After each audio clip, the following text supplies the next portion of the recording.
Assalamualaikum warahmatullahi wabarakatuh. Innal hamdalillah nahmaduhu wa nasta'inuhu wa nastaghfiruh wa na'udzu billahi min shururi anfusina wa sayyiati a'malina. May yahdihillahu fahuwal muhtadi wa may yudlil falan tajida lahu waliyyan mursyida. Asyhadu an la ilaha illallah wahdahu la syarika lah wa asyhadu anna Muhammadan 'abduhu wa rasuluhu alladzi la nabiyya ba'dah. Wa qala Allah subhanahu wa ta'ala ya ayyuhalladzina amanu taqullaha haqqa tuqatih wa la tamutunna illa wa antum muslimun. Wa qala azza man qala ya ayyuhalladzina amanu taqullaha wa qulu qawlan sadida yuslih lakum a'malakum wa yaghfir lakum dhunubakum wa man yuti'illaha wa rasulahu faqad faza fawzan 'azima.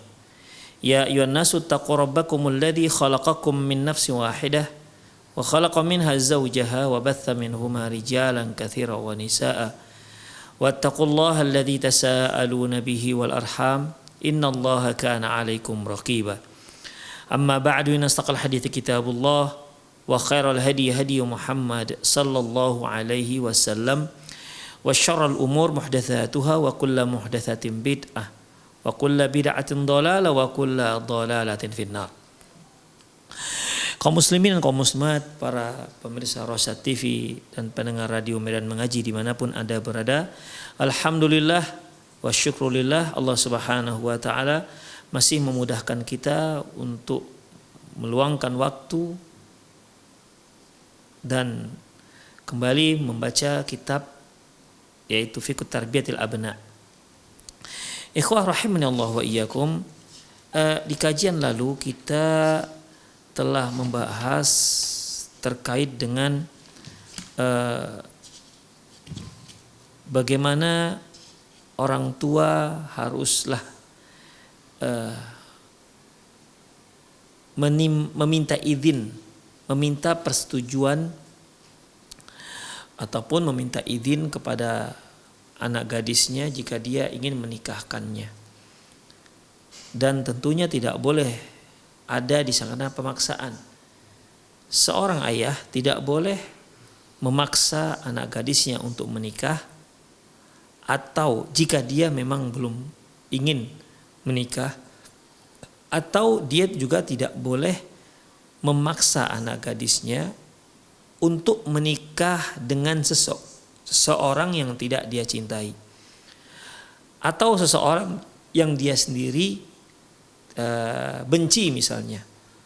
Oleh karena itu, orang tua haruslah membuka komunikasi dengan anak gadisnya, dengan anak perempuannya perihal terkait dengan jodohnya, karena ini juga terkait dengan masa depannya.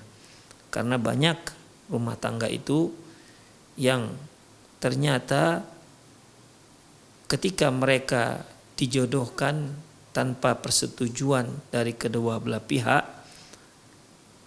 akhirnya muncul saling benci. Ya, apalagi ketika terjadi masalah, maka masing-masing akan mengatakan, saya ini sebenarnya jodohkan, saya nggak sayang, saya nggak cinta. Jadi ikhwah, untuk ini semua makanya orang tua haruslah meminta pendapat anaknya. Apakah dia sudah siap menikah, ataukah apakah dia setuju jika dia dinikahkan dengan laki-laki pilihan orang tuanya. Jika setuju, silahkan Anda nikahkan anak gadis Anda. Demikian ikhwah rahimanallah wa iyyakum. Demikian juga halnya dengan seorang janda, sama hukumnya. Hanya saja kalau dia seorang gadis, ketika dimintai persetujuannya dia tidak menjawab apa-apa, dia hanya diam, maka diamnya itu merupakan persetujuannya. Namun apabila dia seorang janda, maka harus jelas persetujuannya, iya atau tidak, setuju atau tidak. Kemudian wala tasmah ayyuhal ab lil khatibi bi halin al ahwal ay yakhluwa bi ibnatik. Wahai ayah, wahai para ayah, janganlah Anda mengizinkan pria yang sudah melamar putri Anda untuk berduaan dengan putri Anda. Fahuwa mazala ajnabiyan anha, Karena sesungguhnya dia itu masih ajanib. Masih ajanib, artinya dia masih orang asing bagi putri Anda. Dia belum menjadi mahramnya istri anak gadis Anda. Tidak boleh. Hanya dia tahapannya hanya masih sekedar melamar, ya. Dan hanya sekedar melamar dan terima lamarannya itu tidak ada mengubah hukum apapun. Karena belum terjadinya akad pernikahan. Yang terjadi perubahan seperti bolehnya dia berkhalwat ataupun berduaan dengan si perempuan, si perempuan pun lebih taat kepada suaminya bahkan ketimbang kedua orang tuanya. Itu semua terjadi perubahan. Perubahan tersebut terjadi apabila setelah berlangsungnya akad pernikahan. Namun sebelum akad pernikahan tidak ada terjadi perubahan apapun. Dia masih orang asing, si perempuan itu juga bukan mahramnya. Tidak boleh dia berduaan dengan si perempuan. Walaupun lamarannya sudah direstui oleh kedua belah keluarga besar. Namun ingat, masih persetujuan lamaran, belum terjadi akad pernikahan. La tahillu lahu al-khulwah biha. Tak boleh dia berduaan dengan wanita yang sudah dia lamar. Wala yahillahu massayadaha. Juga tak boleh dia menyentuh sedikit pun tangan si perempuan. Wala taqbiluha. Dan juga tidak boleh menciumnya. Wala yajuzu ayyusafira biha. Dan tidak boleh juga dia bersafar dengan si calon ataupun si tunangannya. Demikian ikhwah. Dan masalah ini sering kita lihat ternyata, ya, di mana apabila seorang laki-laki melamar seorang wanita, kemudian lamarannya sudah diterima dan sudah diresmikan oleh kedua belah pihak, kedua belah keluarga besar, ya, terkadang dengan acara khusus, maka seolah mereka ini sudah hampir resmi menjadi suami istri, padahal belum. Keluarga si perempuan sudah merelakan dia dijemput oleh calonnya, calon tunangannya, dibawa ke sana kemari, dipegang sana pegang sini, berduaan mereka, makan bareng. Alasannya apa? Itu tunangannya. Ikhwah, tunangan itu masih tidak mahram. Tunangan itu masih tidak halal. Laki-laki dan perempuan ketika mereka bertunangan, ini belum merubah hukum apapun antara seorang laki-laki dengan seorang perempuan. Demikian. Maka haram hukumnya seorang ayah membiarkan anak gadisnya pergi dengan tunangannya. Membiarkan anak gadisnya berdua-duaan di ruang tamu, misalnya sengaja mereka tinggalkan mereka berdua. Atau dibiarkan anak gadisnya dibawa oleh tunangannya. Kemana mereka pergi? Terkadang sampai pesan-pesan, jangan malam-malam ya nak. A'udzubillah min dzalik. Ikhwah, ini enggak dibolehkan, haram hukumnya. Ya. Sekali lagi, pertunangan itu belum mengubah hukum apapun antara seorang laki-laki dan seorang perempuan. Ya. Tunangan itu belum merubah hukum apapun antara seorang laki-laki dan seorang perempuan. Karena yang merubah hukum yaitu ketika sahnya sebuah akad pernikahan. Bal wa yajuzu lahu ayatrukaha wa yatazawwaj bi ukhtiha.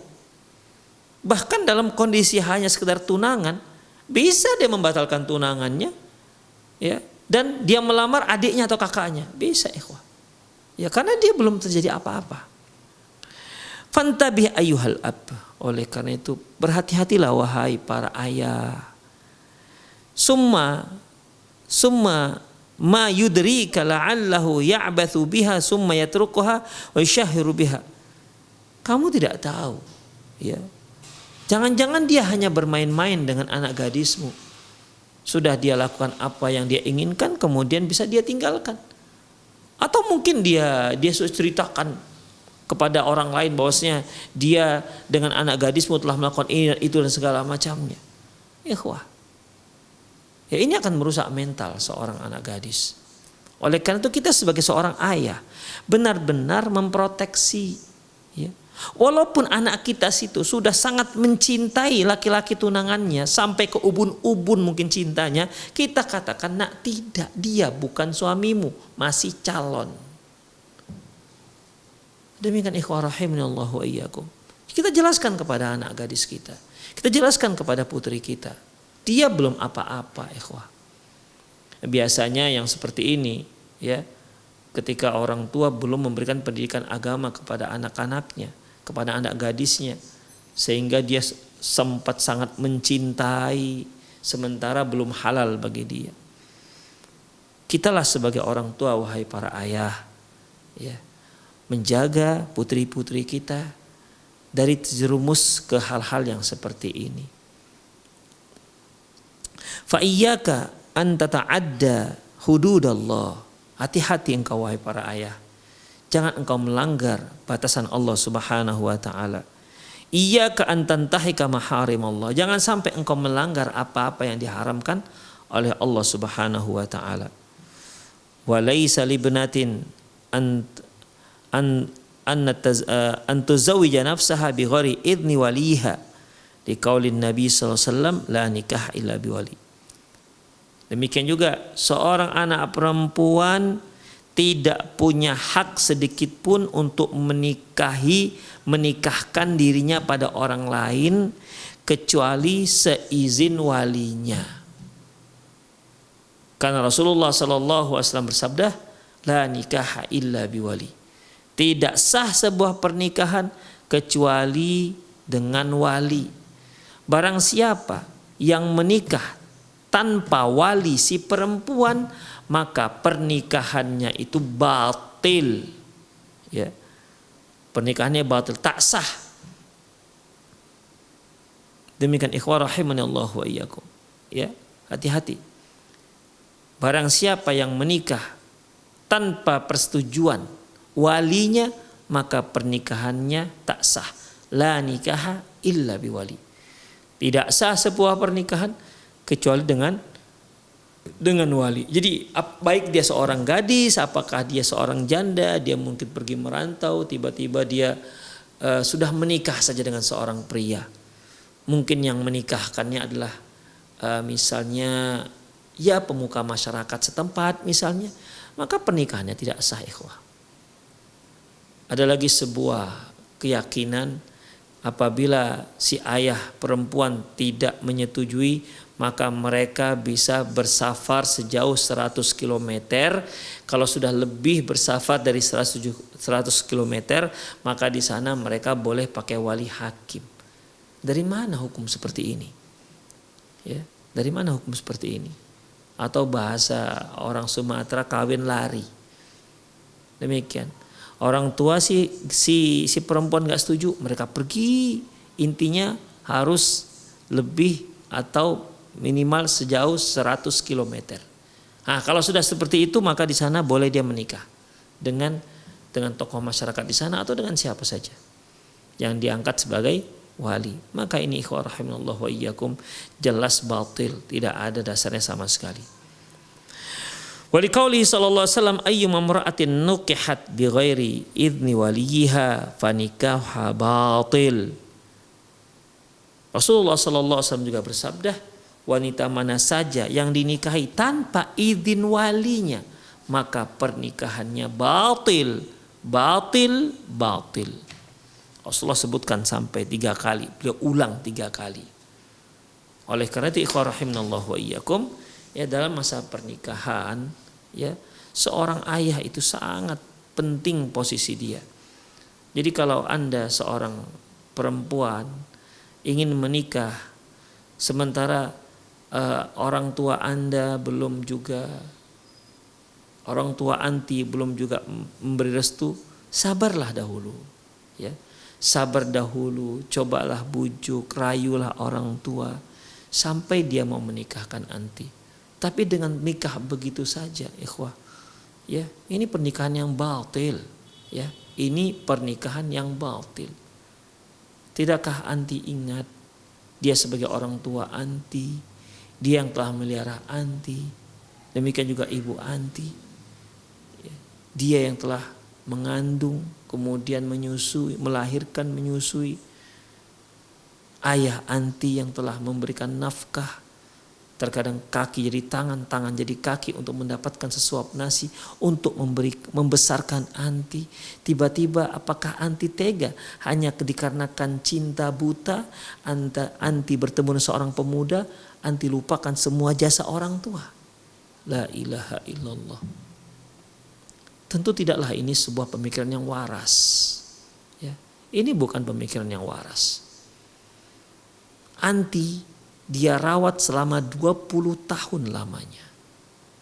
Kemudian anti ketemu dengan seorang pemuda yang menawan hati anti. Kemudian anti diajaknya pergi untuk nikah dikarenakan orang tua anti, ayah anti tidak merestui. Anti pun ikut menyerahkan jiwa dan raga. Ini bukan perjuangan. Ini kemaksiatan. Ini jalan setan. Ya. Ini bukan perjuangan. Ini bukan fisabilillah, fisabil syaitan ini. Enggak dibenarkan dalam Islam seperti itu. Ya kalau orang tua anti belum juga memberi restu, ya sabar. Berdoa kepada Allah. Ya, mohon kepada Allah semoga orang tua Allah melembutkan hati kedua orang tua anti. Demikian ikhwah caranya. Ya. Demikian caranya. Ada sebuah kisah ikhwah, di mana seorang akhwat dilamar oleh seorang ikhwan. Orang tua si akhwat tak setuju hanya dikarenakan si ikhwan ini seorang yang salafi. Dia bersikukuh tidak memberikan izin. Si akhwat bersabar, masya Allah, ya bersabar. Si ikhwan juga bersabar menunggu sampai orang tua si akhwat memberi restu. Di tahun kedua, di penghujung tahun kedua, ayah si perempuan bertemu dengan teman lamanya. Lantas cerita punya cerita, masuklah pada pembicaraan tentang masalah anak. Ayah si perempuan pun menceritakan tentang anak gadisnya yang dilamar oleh seorang yang disebut salafi, manhaj salafi. Ternyata teman ayahnya ini, ya, dia bertemu dengan temannya ini mengerti apa itu dakwah salafiyah, maka teman ayah ini menceritakan tentang apa itu dakwah salafiyah. Di hari itu juga si ayah perempuan, si akhwat memberikan restu. Ikhwah, hati itu milik Allah Subhanahu wa taala. Mohonlah kepada Allah Subhanahu wa taala, kepada si pemilik hati. Mohon kepada Allah dengan sesungguh-sungguh hati. Demikian, sabar, ya sabar. Sampai orang tua kita memberikan restu. Seperti kawin lari, la ilaha illallah. Seolah-olah seperti orang yang tidak punya keluarga. Seandainya anti kawin lari dengan seorang pemuda yang telah menawan hati, yang anti cintai jiwa dan raganya misalnya. Terus kalau anti berumah tangga dengan rumah tangga yang tidak sah, lantas terjadi apa-apa, anti dicerai misalnya. Anti mau kemana perginya? Bukankah anti juga akan pergi kembali ke rumah orang tua anti? Oleh karena itu para akhwat rahimani Allah wa iyyakum, hendaklah berpikir jauh, ya. Hendaklah berpikir jauh. Jangan sampai cinta itu membutakan hati, membutakan mata. Ya. Cinta bersemi ya dibolehkan, tapi tetap saja harus di atas koridor Islam. Apalagi sudah terkait dengan pernikahan.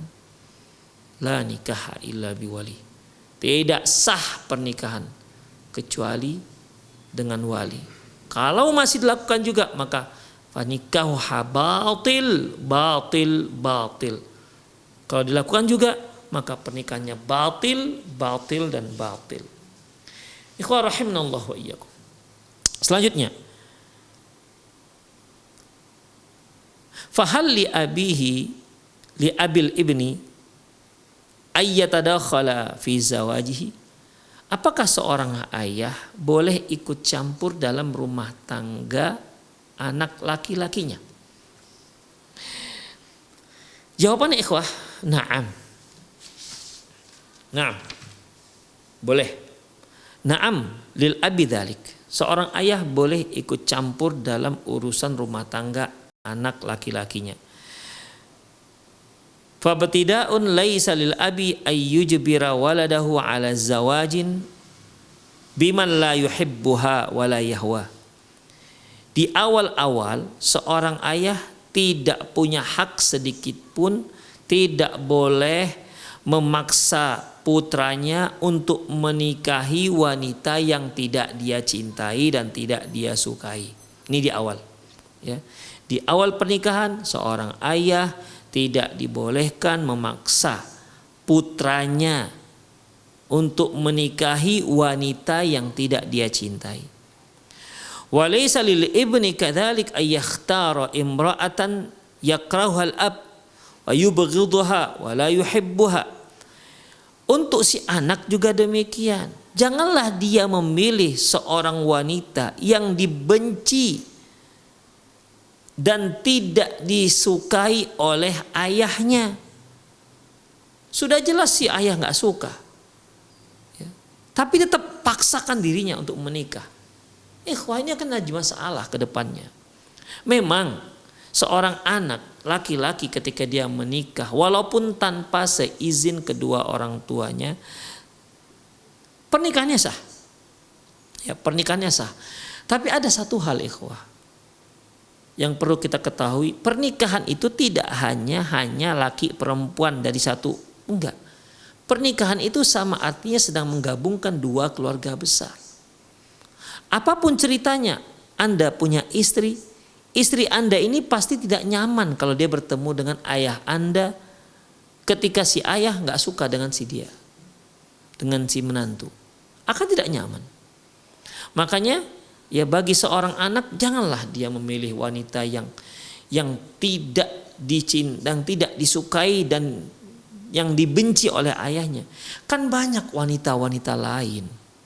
Mengapa harus dia? Mengapa harus orang yang dibenci oleh ayahmu, orang yang dimurkai oleh ayahmu, yang tidak disukai oleh ayahmu? Kenapa itu yang Anda pilih sebagai istri yang nantinya akan menjadi menantu ayahmu? Apakah kamu tidak bisa melihat wanita yang lain? Apakah hanya satu kembang di taman? Begitu banyak kembang-kembang yang lain yang siap Anda petik. Konsultasilah dengan kedua orang tua Anda. Apakah dia menyukai apa tidak? Demikian ikhwah, untuk mendapatkan restu dari orang tua agar rumah tangga kita itu berkah. Faqad amara Umar ibnahu bitatliqi tilkal mar'atil lati kanat yuhibbuha Ibnu Umar wa yaqaruha Umar. Sungguh dahulu Umar bin Khattab pernah menyuruh putranya Abdullah bin Umar untuk menceraikan istrinya. Dikarenakan istri yang dicintai oleh Abdullah bin Umar itu dibenci oleh Umar. Jadi Abdullah bin Umar menikah dengan seorang wanita yang dia cintai, tapi Umar sangat benci dengan wanita ini. Ya mungkin satu sebab, ya ada satu sebab yang membuat Umar tak suka dengan wanita tersebut. Akhirnya Umar minta kepada putranya Abdullah bin Umar supaya diceraikan saja istrimu. Demikian ikhwah, hadis ini diriwayatkan oleh Imam Abu Daud. Walidzalika fikhun bila syakkin fayunzaru ilal hamili lil walidi alal amri bittalaq. Namun masalah ini harus kita fahami, ya. Harus kita fahami, tidak diragukan lagi, ya. Harus seorang anak harus mengetahui sebab orang tuanya meminta dirinya untuk menceraikan istrinya. Harus jelas alasannya. Demikian ikhwah. Ya kita sebagai seorang anak misalnya, orang tua kita atau ayah kita mengatakan, "Nak, kamu ceraikan saja istrimu." Lantas kita langsung ceraikan tanpa ada tahu alasan apapun. Padahal kita masih mencintai dia, sayang pada dia, sayang kepada istri kita. Apakah hanya sekedar orang tua mengatakan enak ceraikan istrimu, atau kita ceraikan? Tentu tidak, ikhwah. Kita harus tanyakan apa masalahnya. Apa yang membuat si ayah itu benci dengan istrinya? Harus ditanya. Ya. Alasannya apa? Ya. Fa idza kana al-ab yara fi zaujati ibnihi mukhalafati syar'iyyati wa idha'ati li hududillahi falam tujad ma'aha nasaih fahina idin tuti' al-waladu abahu fi amrihi bit-talaq.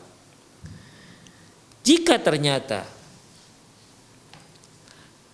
alasan ayahnya menyuruh anaknya, menyuruh putranya menceraikan si istri, yaitu jika ternyata alasannya bahwasanya si menantu ini, menantu perempuannya ini, dia melihat banyak sekali hal-hal yang dia lakukan bercanggah, bertentangan dengan hukum-hukum syariat.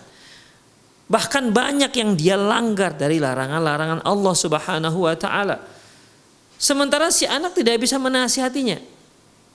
Ya, maka dalam kondisi seperti ini hendaklah seorang anak mentaati ayahnya. Misalnya nih, seorang anak mencintai istrinya, tapi istrinya ini tak sholat sekali-sekali misalnya. Si ayah melihat ini anak tidak bisa memimpin istrinya agar dia sholat. Mertua, ya, si ayah sudah berkali-kali menasihati menantunya agar sholat, tapi tak juga berubah. Jadi di sini ada pelanggaran-pelanggaran syariat yang tidak bisa diperbaiki oleh si menantu. Hingga akhirnya ayah si suami menyuruh anaknya agar menceraikan istrinya. Maka ini dibolehkan karena alasan-alasan syar'i. Atau ayah si suami melihat ini istrimu kenapa nggak pakai jilbab, keluar rumah memakai pakaian sempit, memakai pakaian yang memperlihatkan lekuk-lekuk tubuh, tidak pakai jilbab. Kenapa istrimu seperti itu? Dinasehati tak juga, masih juga keluar rumah dengan pakaian-pakaian yang seksi, modis, ya. Bahkan mengundang kejahatan. Sudah dinasihati berkali-kali tak juga. Sehingga si ayah berkesimpulan, nak, kamu ceraikan istrimu. Maka dalam kondisi seperti ini si anak wajib untuk mentaati ayahnya. Demikian ikhwah rahimanallahu wa iyyakum. Wa qad hatha Ibrahimu waladahu Ismail alaihissalam ala taghyiri atabati babihi. Nabi Ibrahim alaihissalam pernah memberikan usulan kepada anaknya Ismail alaihissalam agar merubah palang pintu rumahnya. Maksudnya merubah, menukar istrinya. Jangan yang itu. Amma idza kana al-ab yuridu talaq zaujati ibnihi lidiniha. Adapun jika ternyata si ayah meminta anaknya agar si anak menceraikan istrinya dikarenakan agama si istri, misalnya si ayah mertua sangat tidak suka melihat menantunya pakai jilbab. Demikian ikhwah. Sangat tidak suka melihat menantunya sering sholat misalnya. Sangat tak suka melihat menantunya keluar rumah tidak memakai make up misalnya. Alergi dia melihat orang-orang yang memakai jilbab besar misalnya. Ya. Atau litahfadhaha anil haram wamtina'uha minal haram. Atau karena si istri berupaya untuk menjaga agar dia tidak melakukan apa yang diharamkan oleh Allah. Ya. Seperti misalnya si ayah mertua nyuruh si menantunya supaya nyanyi-nyanyi misalnya depan orang ramai. Nah, kamu nyanyilah misalnya begitu. Sementara dia seorang yang mutahajjibah, seorang berjilbab besar misalnya, disuruh menyanyi, suruh dia joget. La ilaha illallah. Atau dia si ayah mertua menyuruh si menantu untuk nyalami semua keluarganya laki-laki perempuan padahal bukan mahram. Soalnya si anak gak mau, si menantu gak mau karena dia tahu ada yang mahram ada yang tidak. Sehingga akhirnya si ayah mertua marah dan menyuruh anaknya untuk menceraikan istrinya. Maka yang seperti ini tidak boleh ditaati. Atau si ayah mertua minta, nak tolong kamu belikan dulu ayah rokok ya, misalnya. Demikian ikhwah. Si menantu nggak mau karena dia tahu rokok itu haram. Marah si ayah. Lantas si ayah mengatakan, udah nak kamu kan anak ayah nih, udah kamu ceraikan istrimu. Masa disuruh beli rokok nggak mau? Misalnya ikhwah.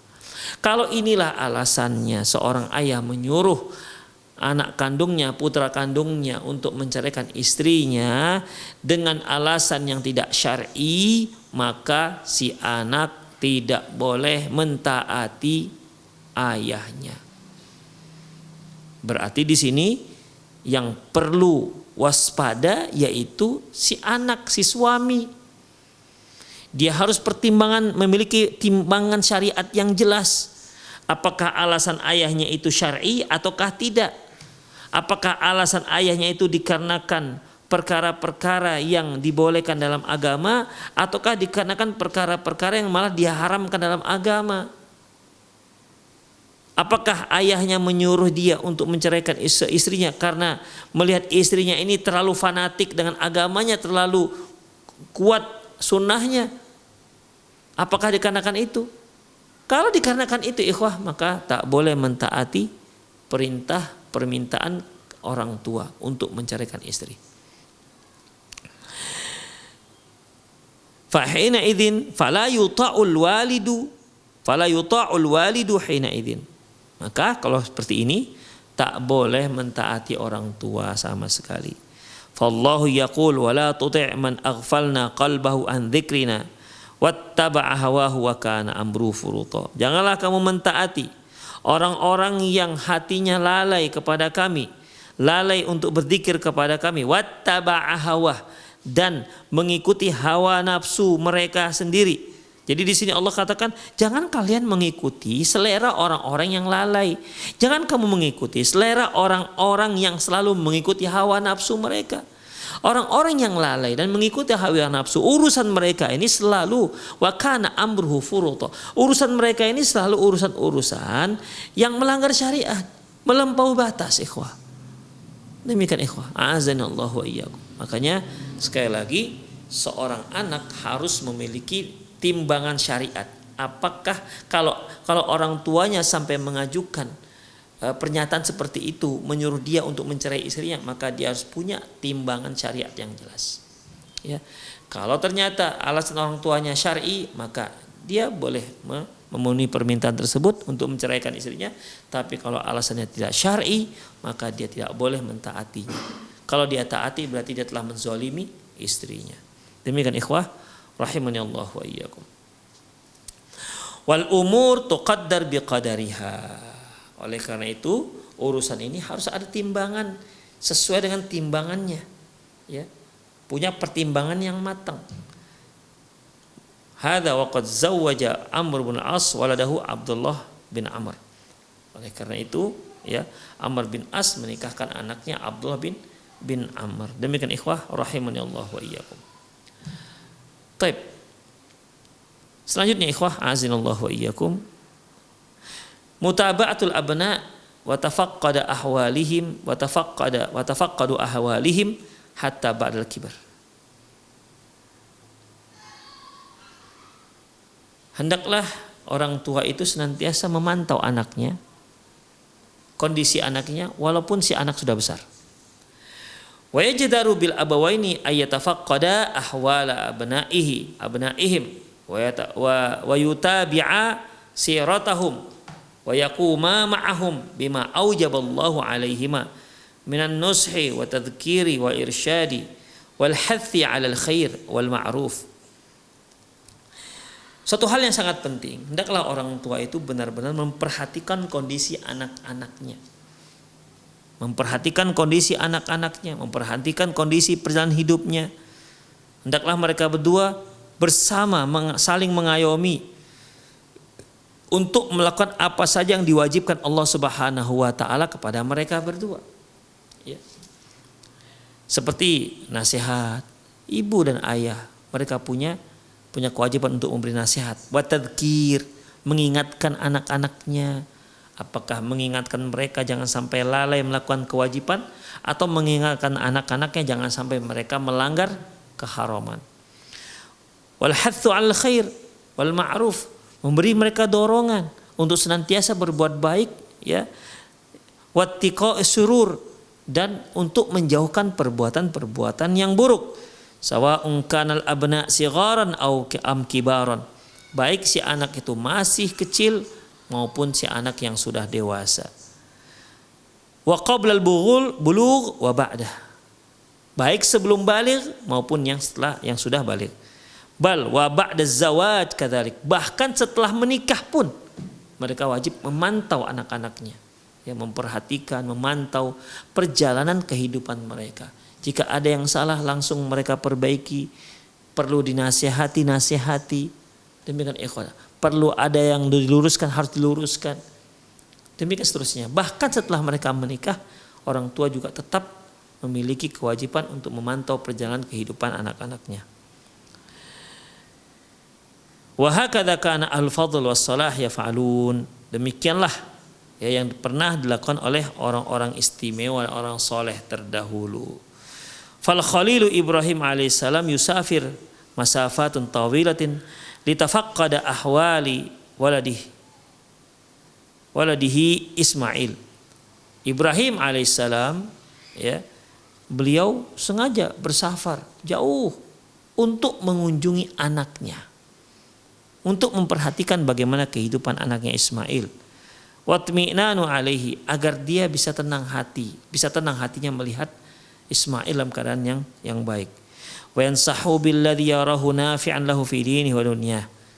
Di sana setelah bertemu Nabi Ibrahim alaihissalam memberikan nasihat kepada anaknya Ismail untuk hal-hal yang penting, untuk hal-hal yang perlu, baik urusan dunia dan urusan agamanya Nabi Ismail alaihissalam.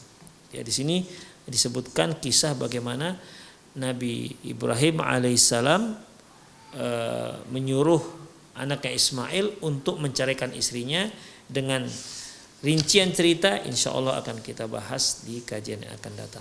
Demikian aku qouli hadza wa astaghfirullah li wa lakum wal sal muslimin innahu wal ghafur rahim. Baik, bagi para ikhwah yang ingin bertanya, para pemirsa yang ingin bertanya, Anda bisa kirimkan pertanyaan Anda melalui nomor yang sudah tertera di saat televisi Anda, atau Anda juga boleh telepon langsung melalui via telepon, ya, dengan nomor yang juga sudah ada yang tercantum di pesawat televisi Anda. Baik, kita menunggu pertanyaan dari para pemirsa sekalian. Intinya bahwasanya setiap orang tua itu jangan sampai lalai terhadap anak-anaknya, ya. Bahkan ketika si anak sudah berumah tangga sekalipun, tetaplah perhatikan, tetaplah dipantau. Demikian ikhwah. Terkadang mereka tanpa sadar mungkin sudah menyimpang dari apa yang Allah tetapkan. Bukan mereka sengaja. Kitalah sebagai orang tua terus mengingatkan. Walaupun memang power kita tidak sama ketika mereka masih kecil, ya. Tapi tentunya fadzakir fa inna dzikra tanfa'ul mu'minin. Ingatkanlah, sesungguhnya peringatan itu baik untuk orang-orang mukmin. Baik, ada pertanyaan yang masuk. Cukuplah seorang suami ayah berdosa besar ketika mengabaikan nafkahnya terhadap istri dan anaknya. Kata abai di sini maksudnya seperti apa, Ustaz? Apakah dia menafkahi tapi semaunya, atau misalnya sudah waktunya kasih uang buat anak tapi molor terus, atau misalnya dia tetap sekian nominalnya tanpa dia mau tahu keperluan anaknya, cukup, nggak cukup, harus cukup, dia nggak tahu menau dan nggak tahu mau tahu, apakah ini termasuk abai dalam nafkah? Ikhwah rahimanallahu wa iyyakum. Dalam Islam nafkah itu tidak ada ketetapan berapa. Ya. Dalam Islam tidak ada ketetapan nafkah itu harus berapa. Liyunfiq dzu sa'atin min sa'atih. Hendaklah seorang suami itu, seorang kepala rumah tangga itu menafkahi keluarganya sa'atin min sa'atih, sesuai dengan kemampuannya. Wa man qudira alaihi rizquhu falyunfiq mimma atahu Allah. Barang siapa yang Allah sempitkan rezekinya, hendaklah dia memberikan nafkahnya sesuai dengan apa yang Allah telah berikan kepada dirinya. Jadi nafkah keluarga itu tidak ada batasan minimalnya, tidak ada. Jadi apa ikhwah standarnya? Standarnya yaitu standar kemampuan seorang kepala rumah tangga. Ya, kemampuan seorang kepala rumah tangga.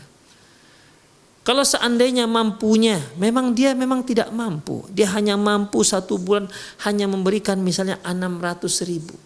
Yang kita ketahui 600.000 itu bisa dapat apa untuk 1 bulan. Belum lagi susu si anak. Ya tapi bagaimana? Dia hanya mampu seperti itu. Mau bilang apa lagi? Demikian ikhwah rahimanallah wa iyyakum. Ya. Jadi di sini nafkah itu kaitannya bukan dengan jumlah, tapi dengan kemampuan. Demikian ikhwah rahimanallah wa iyyakum. Misalnya si ayah mampu untuk menyekolahkan anaknya, tapi dia tidak mau menyekolahkan. Dia minta istrinya saja yang mengajarkan si anak misalnya. Maka dalam masalah ini termasuk sebuah kezaliman. Ya, termasuk sebuah kezaliman. Termasuk juga misalnya si suami tidak memberikan uang listrik sampai listriknya dicabut oleh PLN. Akhirnya si istri dan anak mereka setiap malam dalam kegelapan. Sehingga banyak pekerjaan-pekerjaan yang tidak bisa dilakukan dikarenakan gelap. Padahal suami bisa memberikan uang listrik. Ini zalim namanya. Demikian ikhwah. Ya.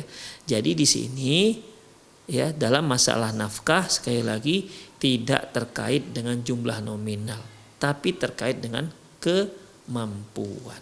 Demikian ikhwah. Ya. Apabila seorang suami mampu memberikan yang cukup, tapi dia tidak memberikan yang cukup, nah itu dia. Misalnya dengan atas nama tak mau tahulah cukup atau tidak cukup, atau memang dia sengaja memberikan dengan yang dia tahu itu tak cukup, misalnya apapun namanya. Apabila seorang suami memberikan nafkah untuk anak istrinya dengan nafkah yang tidak cukup, padahal dia sanggup untuk memberikan yang cukup, maka itu zalim. Ya, apapun namanya, mau tidak mau, tahu tidak tahu, apalah tak mau tahu, demikian, ya, maka tetap dia dikatakan sebagai seorang yang zalim. Tapi kalau dia tidak bisa memberikan yang cukup, dia pun mau memberikan tapi dia nggak punya, ini nggak termasuk. Ya, Allahu a'lam bishawab. Itu yang dikatakan abai, mengabaikan nafkah. Ana dari Sumbar ingin bertanya, bagaimana sikap Ana sebaiknya kepada tetangga yang mengadakan walimah tapi tidak dengan aturan syariat? Karena di kampung Ana kalau tetangga dekat sistemnya tanpa undangan. Apakah Ana boleh mengunjungi rumah tetangga itu tapi di waktu malam hari setelah acaranya sudah selesai dalam rangka memberi hadiah di pernikahannya Ustadz? Ikhwah rahimanallah wa iyyakum. Perhatikan. Di satu daerah itu ada yang disebut dengan al-adatul muhakkamah, yaitu kebiasaan yang sudah menjadi sebuah ketetapan hukum. Ya. Misalnya nih, apabila ada seorang yang mau melakukan walimah, lantas dia kirimkan makanan punjungan. Ada yang namanya punjungan, kalau tempat saya dikatakan punjungan.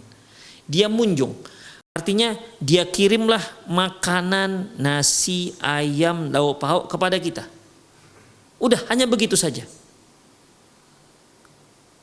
Maka dalam kampung tersebut itu sudah diartikan sebagai undangan. Walaupun tidak disebutkan secara aklamasi, walaupun tidak diberikan surat undangan. Karena cara mereka mengundang itu yaitu dengan cara mengirimkan makanan kepada tetangga-tetangga. Demikian ikhwah. Ya.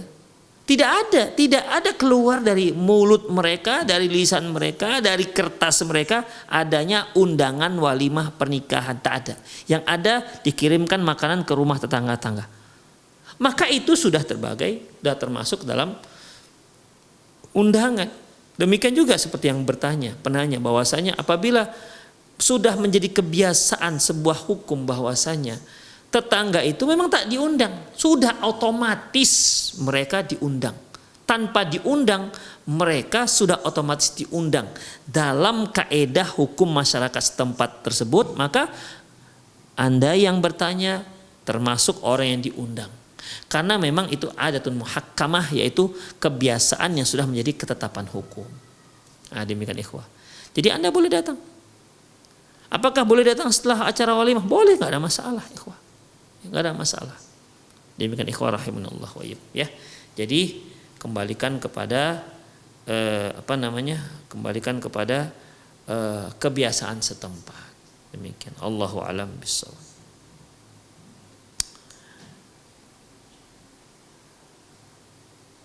Tapi ikhwah, itu saja kajian kita pada siang hari ini. Semoga pada sore hari ini semoga bermanfaat. Qulu qouli hadza wa astaghfirullah li wa lakum wa lisal muslimin innahu wal ghafurur rahim. Subhanakallahumma bihamdik asyhadu an la ilaha illa anta astaghfiruka wa atubu ilaik. Wa sallallahu ala nabiyyina Muhammad wa ala alihi wa ashabihi ajma'in.